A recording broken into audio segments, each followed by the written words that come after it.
2013년 2월 3일 오후 3시경 청주시 흥덕구 가경동의 한 아파트에서 다급한 신고 전화가 접수됩니다. 신고를 받고 출동한 119 구급대가 도착했을 때 이미 이 집의 집주인은 숨진 상태였어요. 사망자는 74세의 황 씨. 이날 황 씨의 며느리는 음식을 전달해주기 위해 시어머니 집에 방문했다가 응답이 없어서 이제 열쇠로 직접 문을 따고 안으로 들어갑니다. 그렇게 안방에 엎드려 있는 황 씨를 발견하게 된 거죠. 그때까지만 해도 며느리는 이 어머니가 사망했다는 생각까지는 하지 못했습니다. 연락을 받은 아들이 달려오고 나서 119에 신고를 한 건데 구급대가 봤을 때 황 씨는 이미 사망한 이후였던 거죠. 그런데 현장의 상황이 좀 이상했어요. 단순히 변사라고 하기에는 수상한 점이 한두 개가 아니었던 거예요. 황 씨의 머리 주변에 일단 혈흔이 있었고요. 안방의 문고리, 방바닥, 그리고 이불 위에서도 혈흔이 발견된 겁니다. 검안 결과 황 씨는 둔기에 의해 후두부를 여러 차례 가격당한 것으로 추정됐고요. 이걸 방어하는 과정에서 새끼손가락이 부러지면서 뼈까지 돌출된 상태였습니다. 명백한 타살의 증거라고 볼 수 있죠. 그리고 무엇보다 가장 이상한 건 이 방 안에 흥건하게 고인 물이었어요. 황 씨가 사망했던 이 안방 안에 찰랑거릴 정도로 되게 많은 양의 물이 고여 있었던 거예요. 거기에 피 묻은 세숫대야까지 발견이 됐고요. 이걸 어떤 현장으로 이해를 해야 될까요? 범인이 증거를 감추려고 의도적으로 대야로 물을 뿌리고 현장을 조작한 걸까요? 궁금해지죠. 이렇게 황 씨의 사망은 타살 사건으로 전환이 됐고요. 경찰이 즉시 수사에 착수합니다. 근데 감식을 하면 할수록 점점 더 이해할 수 없는 부분들이 나오는 거예요. 일단은 이런 경우에 가장 먼저 의심해 볼 수 있는 거는 강도에 의한 살인이거든요. 그런데 집 안을 살펴보면 어디에서도 외부 침입 흔적이 발견되지 않아요. 이 황 씨가 살던 아파트가 되게 오래된 복도식 아파트였어요. 범인이 집 안으로 침입을 하기 위해서는 이 복도 쪽의 창문을 뜯고 들어오거나 아니면 문을 따고 들어오는 방법밖에 없거든요. 그런데 창문이나 문 쪽, 그 어디에도 강제로 뜯어낸 흔적은 없었다는 거죠. 이 집안은 그야말로 완벽한 밀실 상태였습니다. 생각을 해보면 범인은 어떻게든 황 씨의 집으로 침입해서 살인을 저지른 뒤에 열쇠로 문까지 잠그고 도주했다. 이렇게 봐야 되는 거예요. 문이 잠겨 있었으니까요. 당시 황 씨의 집 현관에는 도어락이 설치되어 있지 않았습니다. 황 씨가 집 열쇠 3개를 가지고 있었는데 그중 하나는 아들 내외에게 줬었고요. 나머지는 자신이 사용을 했었다고 해요. 경찰은 아들에게 줬던 그 열쇠를 제외한 나머지 2개 중에 1개가 사라졌다는 걸 확인을 합니다. 그리고 범인이 그걸로 현관문을 잠근 뒤에 도주한 것이라고 판단하게 됐죠. 거기다가 이 범인은 현관의 도어뷰를 휴지로 막아뒀어요. 누군가가 안쪽을 들여다볼까봐 그것마저 차단해버린 거죠. 자, 그러면 도대체 어떻게 침입을 했을까? 이 사망한 황 씨가 굉장히 조심스러운 성격이었대요. 그래서 평소에도 문단속에 정말 철저한 분이었다고 합니다. 그럼 답은 한 가지예요. 황 씨가 직접 열어줬을 가능성이죠. 즉, 범인은 면식범이거나 황 씨 스스로 문을 열게끔 만들 수 있는 사람이라는 겁니다. 현장을 살펴보면 피해자 황 씨를 직접적으로 살해한 그런 도구도 나오지 않습니다. 1차 감식 결과 범인의 지문, 머리카락, DNA조차 발견되지 않죠. 그만큼 현장 정돈이 너무나도 깔끔했고 뭔가를 뒤진 듯한 물색 흔도 없었어요. 지저분한 거라고는 물 뿌려 놓은 거. 이 정도였죠. 이 와중에 또 이상했던 점들도 있었는데요. 황 씨의 휴대폰이 무음으로 설정되어 있었다는 거예요. 보통 노인들은 귀가 어둡기 때문에 무음 설정을 잘 해놓지 않잖아요. 소리를 되게 크게 하거나 진동으로 해놓죠. 경찰은 아마도 범인이 의도적으로 황 씨의 휴대폰을 무음으로 해놓았다고 판단을 합니다. 그리고 휴대전화를 감식하는 과정에서 한 가지 흔적이 발견됩니다.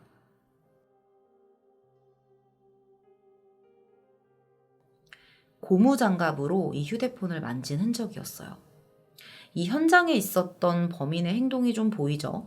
지문을 남기지 않기 위해서 고무장갑을 끼는 행동, 그리고 그 어디에도 자신의 흔적을 남기지 않는 그런 행동들을 하고 있습니다. 자, 그러면 국과수에서 밝힌 황 씨의 사인은 무엇이었을까요? 검안 결과와 같았어요. 사인은 후두부 공격에 의한 사망, 뇌출혈이었습니다. 무려 12차례나 둔기로 추정되는 도구로 가격당한 것으로 밝혀집니다. 당시 피해자 주변에서는 대변도 발견이 됐거든요. 근데 변 안에는 미처 소화되지 않은 면발이 섞여 있었다고 해요. 보통은 사람이 소화되는 속도가 굉장히 빠르기 때문에 변으로 음식물이 직접 배출될 가능성은 낮다고 합니다. 그래서 처음에 경찰은 이 음식물이 있는 걸 보고서 범인이 시신을 욕보이려고 일부러 동물의 변을 흘려놨나? 이렇게까지 생각을 했다고 합니다. 하지만 국과수 감정 결과 이 변은 피해자 황 씨의 몸에서 배출된 게 맞았고요. 이게 오랜 시간 동안 극심한 공포와 고통을 겪는 상황에서 변을 지르게 되면 이런 경우가 발생할 수도 있다고 해요. 정리해보자면 황 씨는 엄청난 공포와 고통을 느끼면서 사망에 이르게 됐다는 결론이 나오죠. 자, 그렇다면 이 70대 노인 여성인 황 씨를 이토록 잔인하게 살해할 정도로 원한을 품은 사람이 있었다는 걸까요? 이제 주변 탐문과 황 씨의 인간관계에 대해서도 좀 알아봐야 되는데요.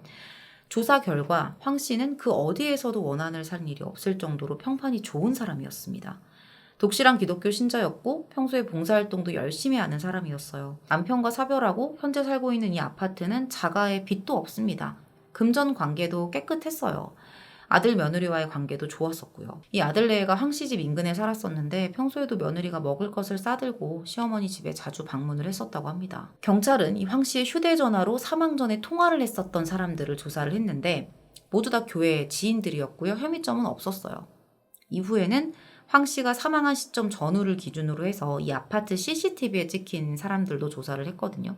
그런데 여기가 구축 아파트잖아요. 그래서 엘리베이터하고 이 입구에 있었던 CCTV 말고는 사실 동선 확보가 어려웠습니다. CCTV가 없었어요. 그나마 있는 CCTV조차 화질이 좋지 않았죠. 자, 그런데 황 씨의 시신이 발견된 날로부터 3일 전인 1월 31일 저녁 6시경에 황 씨가 집에 놀러온 교회 지인들을 배웅하는 장면이 포착됩니다. 이걸 마지막으로 황 씨는 다음날 내정돼 있던 행사에도 참여하지 않았던 것으로 드러나요. 이러한 정보들을 바탕으로 범인이 황 씨를 살해한 날은 31일 저녁에서 3일 이전이었던 것으로 딱 압축이 되죠. 그리고 결정적인 제보까지 하나 받게 돼요. 황 씨와 같은 라인에 살고 있던 주민이 이런 말을 해요. 31일 밤 10시경에 이 황 씨의 이웃 여성이 고무장갑을 끼고 계속 왔다 갔다 하는 모습을 봤다는 거예요. 아까 전에 황 씨 휴대전화에서 고무장갑뿐이 나왔다고 말씀을 드렸잖아요. 근데 이걸 아는 건 경찰뿐이었거든요. 근데 조사 결과 그 여성은 그냥 분리수거를 하려고 고무장갑을 끼고 나왔던 것 뿐이었습니다. 범죄에 대한 혐의점은 전혀 없었어요. 그 밖에도 황 씨의 이웃들 중에 수상하다고 생각되는 집을 찾아가서 싹 조사를 했는데 다들 혐의가 없는 것으로 드러납니다. 당시의 경찰은 정말 수사를 하면 할수록 단서가 나오지 않아서 미궁 속에 빠지는 그런 느낌이었다고 했어요. 이렇게 수사는 40일이 넘게 답보 상태였고요. 세 번째 정밀감식에서도 증거를 찾지 못하고 그러다가 네 번째 정밀감식에 들어갔는데 여기서 새로운 전환점을 맞게 됩니다.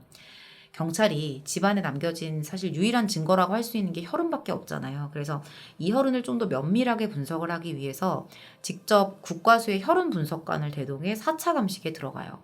근데 여기서 결정적인 사실을 알아낸 거죠. 황 씨가 사망해 있었던 안방에 묻어 있었던 혈흔을 바탕으로 동선을 추적해 봤더니 최초의 공격 지점이 안방이 아니었던 거예요. 거실의 탁자 부분이었습니다. 그리고 거실 TV 뒤의 벽면에서 튀어있는 혈흔을 발견합니다. 이때 발견된 혈흔은 정지이탈 혈흔으로 분석이 됐어요. 우리 사건 분석할 때 혈흔 종류에 대해서 굉장히 많이 나오죠. 주저흔, 방어흔, 비사흔 이런 것들 나오잖아요. 이거는 피해자가 당시에 어떤 행동을 취하느냐에 따라서 혈흔의 종류가 달라지는 건데요. 이 정지이탈 혈흔이라는 건 범행 도구에서 혈흔이 이탈됐을 때 나타나는 소액의 반응입니다. 즉, 범인이 피 묻은 도구를 계속 휘두를 때 피해자가 이를 방어하면 동작이 멈춰지면서 이에 따라 범행 도구에서 혈흔이 이탈하는 그런 현상을 말하는 거예요.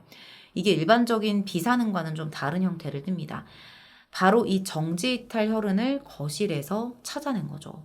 추정을 해보자면 범인은 최초에 거실 탁자 부근에서 피해자와 대화를 나누다가 둔기를 들어 공격을 시도했고 이를 방어하면서 피해자가 안방으로 도망치는 와중에 안방문 손잡이의 머리를 부딪힌 것 이렇게 볼 수가 있겠죠. 그래서 문 손잡이에 혈흔이 묻었던 것으로 판단이 됐고요. 이후에 안방에서 쓰러진 피해자를 뒤쫓아온 범인이 다시 피해자를 향해 수회 이상 가격을 했던 것으로 이렇게 추정이 됩니다. 탁자에서 대화를 나눌 정도라면 사실 황 씨하고 안면이 있는 사이였을 가능성이 매우 높거든요. 면식범일 가능성이 거의 확실해지는 거예요. 경찰은 현장에서 범행 도구가 발견되지 않았던 것으로 미뤄봤을 때 범인이 도구를 싸서 직접 챙겨갔을 것이라고 판단을 하고 부엌을 다시 정밀 감식하는데요. 여기서 결정적인 증거를 찾아냅니다. 천장에 일회용 랩이 있었어요. 근데 이 랩 뭉치에 피해자 황 씨의 혈흔이 발견된 거죠. 천장에서 발견됐다는 거는 피가 그쪽으로 뚫고 들어가진 않았을 거 아니에요. 범인이 혈흔이 묻은 상태에서 그쪽에 어떤 손을 댔다라고 볼 수가 있는 거죠. 경찰은 범인이 범행 도구를 랩으로 싸서 가져가려다가 실수로 피해자의 혈흔을 묻힌 것으로 봤습니다. 자, 그리고 가장 결정적인 건 이 혈흔에서 범인의 것으로 추정되는 지문의 일부인 쪽지문이 발견됐다는 사실입니다.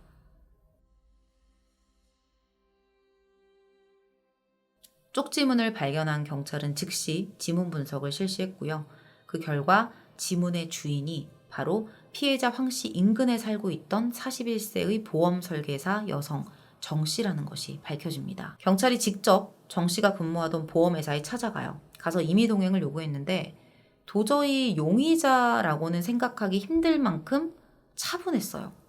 황 씨를 아냐 라고 물어봤을 때도 딱 잘라서 아니라고 대답합니다. 아예 모르는 사람이라는 거죠.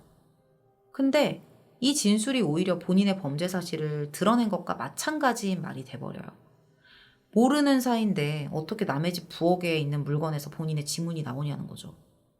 그래도 일단은 이 혈흔에 대한 분석 결과가 나와야 되기 때문에 정 씨를 풀어줄 수밖에 없었는데요.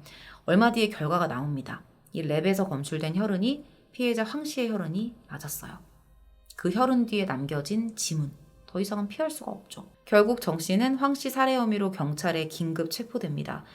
체포 당시에 양손 가득 뭔가를 들고 있었는데 알고 봤더니 이게 범행 당시에 입고 있었던 옷들을 다 처리하러 가는 길이었던 거예요. 본인 나름대로는 현장도 깔끔하게 정리를 했고 그 누구도 나의 흔적을 찾을 수 없을 거야 이런 생각으로 정리를 했다고 생각을 했는데 사실 경찰을 너무 우습게 본 거죠. 이제야 당황해서 증거들을 은폐하고 있는 거예요.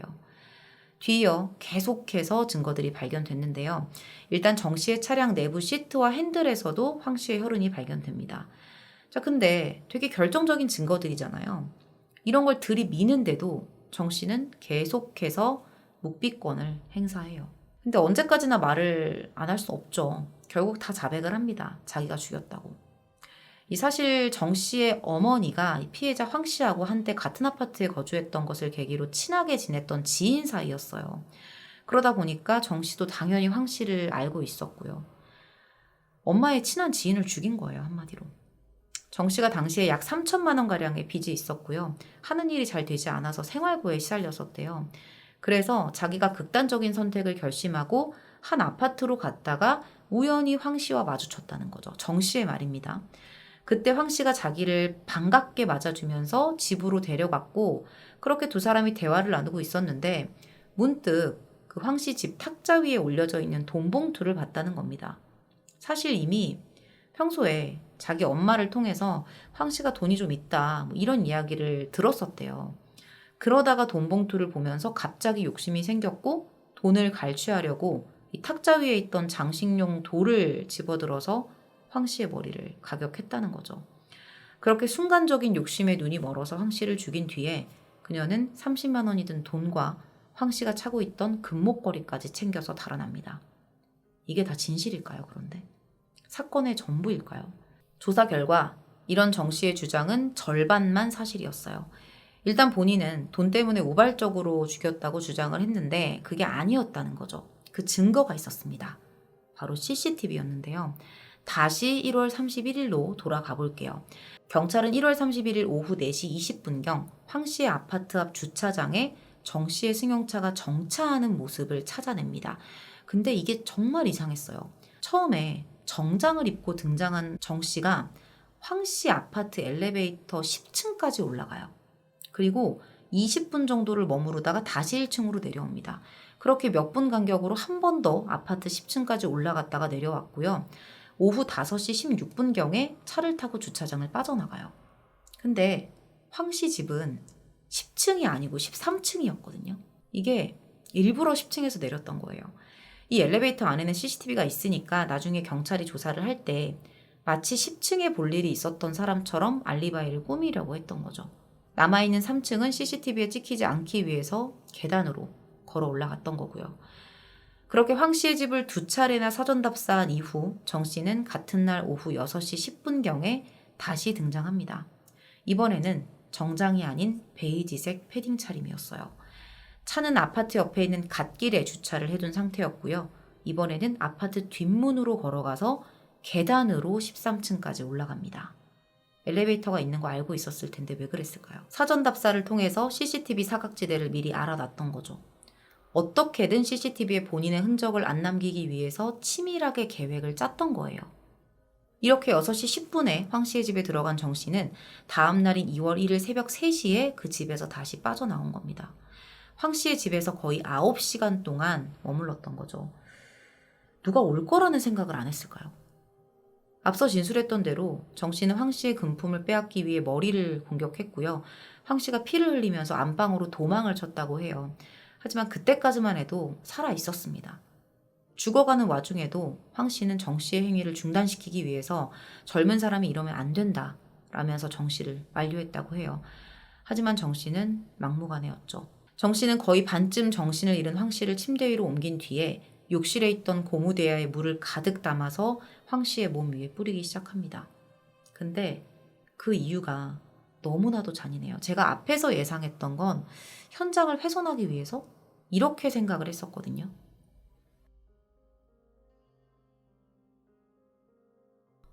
그게 아니라 황 씨가 하도 죽질 않으니까 물을 뿌려서 저체온증으로 죽이려고 했대요. 그리고 정 씨는 고무장갑을 낀 채 집안 이곳저곳 묻은 혈흔을 닦아내고 증거를 없앴다고 합니다. 그 와중에도 계속 안방에 들어가서 황 씨가 죽었는지 확인을 했고요. 아직 죽지 않은 것을 확인하고는 끊임없이 물을 뿌려댔다고 해요. 머리에서 피를 흘리면서 공포와 고통을 겪던 그 와중에 찬물까지 맞고 물바다가 된 안방에서 황 씨는 서서히 사망했던 거죠. 정 씨는 범행 도구를 주방용 비닐랩으로 싸서 가져갔고요. 이 비닐랩을 뜯던 도중에 결정적인 실수로 자신의 지문을 남겼던 겁니다. 이렇게 새벽까지 뒤처리를 마무리한 뒤에 아무렇지 않게 황 씨의 아파트를 빠져나간 거죠. 이런 결정적인 증거들에도 불구하고 정 씨는 미쳤죠. 계속해서 우발적인 살인이라고 주장을 해요. 아파트에 왜 2번이나 왔냐? 왜 2번이나 올라갔냐? 이런 경찰의 질문에는 그냥 스스로 목숨을 끊으려고 하는데 그 장소를 찾기 위해서 들렸던 것 뿐이다 라고만 대답을 합니다. 근데 이상하죠? 본인이 뭐 그런 결심을 했던 건 둘째치고 왜 하필 그 장소를 황 씨의 아파트로 정했냐는 거예요. 본인의 말로는 우연이었다고 하지만 이걸 누가 우연으로 볼 수 있을까요? 정 씨는 강도살인 혐의로 재판에 넘겨집니다. 사실 범행 수법의 잔혹성으로 보면 사형이나 무기징역으로도 모자라죠. 하지만 초범에다 반성을 하고 있다는 점이 참작됩니다. 생활고에 의한 정신적 스트레스가 상당했다는 주장도 받아들여진 것으로 보이고요. 이 재판부의 반성 기준이 뭘까요? 그리고 반성이 무슨 소용이 있는 거죠? 항상 저는 이게 진짜 의문이에요. 그렇게 정 씨는 최종적으로 우리의 예상과는 다르게 징역 25년형을 선고받습니다. 당시 재판부는 금품을 훔치다가 피해자에게 발각되자 죄를 인멸할 목적으로 74세인 노령의 피해자를 살해한 것으로 죄질이 극히 불량하다. 범행 전 행적과 범행 후 치밀하고도 대담한 증거인멸 행위 등에 비춰보면 우발적으로 범행했다는 피고인 진술과 달리 범행을 계획한 것으로 볼 여지가 적지 아니하다라며 양형의 이유를 밝혔습니다. 정 씨는 재판 과정에서도 계속 우발적 범행을 주장했다고 해요. 사전 답사를 그렇게 하고 옷까지 갈아입고 나타났으면서 계속해서 똑같은 주장을 하고 있는 겁니다. 당시 우발적으로 살인했다는 정 씨의 주장에 가장 크게 반박했던 사람이 황 씨의 아들이었어요. 아들은 매달 10일에 어머니께 30만 원씩 봉투에 넣어서 용돈을 드렸는데 사건이 발생한 2월 초는 아직 용돈을 드리기 전이었다. 지난달에 받으신 걸 계속 탁자에 두고 계셨다는 게 상식적으로 납득이 되지 않는다는 거죠. 즉, 사건 당일 30만 원의 돈 봉투를 보고 탐이 나서 갑자기 살해를 결심했다는 정 씨의 주장은 앞뒤가 맞지 않는다는 지적인 겁니다. 문단속 철저했던 황 씨가 집에 들였을 때는 지인 딸이라고 친절하게 맞이해 주셨을 텐데 이게 살인자의 방문일 줄 누가 알았겠어요. 평소 이웃에게 선한 영향력을 주며 살았다는 피해자 황 씨. 남겨진 하나뿐인 아들과 며느리는 한평생 어떻게 어머니를 잃은 고통을 잊고 살 수 있을까요? 이유가 뭐였든 본인 욕심에 한 가정을 파괴시키고 끝까지 뻔뻔하게 어떻게든 형을 덜 받으려고 발악하던 정 씨가 정말 악인이라는 생각이 듭니다. 징역 25년형. 되게 많이 남은 것 같지만 이거 2013년 사건이거든요. 얼마 안 남았습니다. 조만간 세상에 나올 사람이에요. 여러분 이 사건 잊지 말고 꼭 기억해 주셨으면 좋겠습니다. 오늘 준비한 내용은 여기까지고요. 2013년 청주시 가경동에서 발생한 70대 노인 살인사건이었습니다. 긴 시간 시청해 주셔서 감사합니다.